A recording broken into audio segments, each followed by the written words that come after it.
আসসালামু আলাইকুম। আমি আজকে জমজমের পানি নিয়ে একটু কথা বলতে চাই।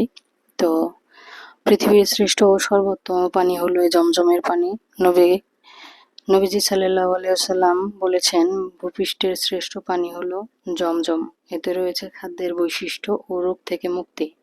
এই কারণে সাহাবায়ে কেরাম, তাবিঈন, বরেণ্য আলেমে কেরাম ও আল্লাহর ভীরু মুমিনগণ এই পানি পান করতেন।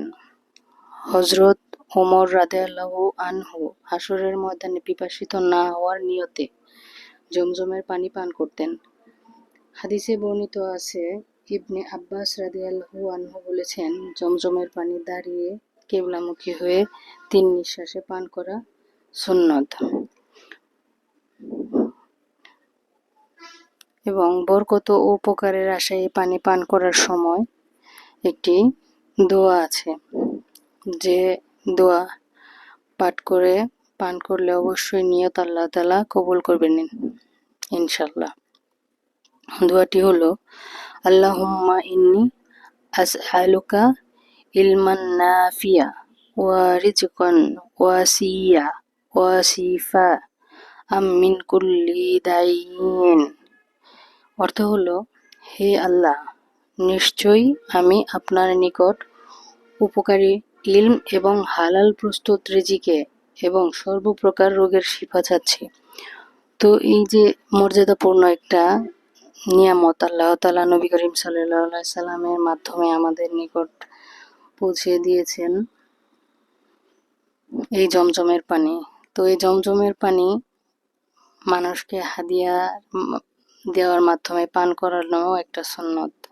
তো এটি এমন একটা পানি যে পানি আমাদের ক্ষুধাও নিবারণ করে।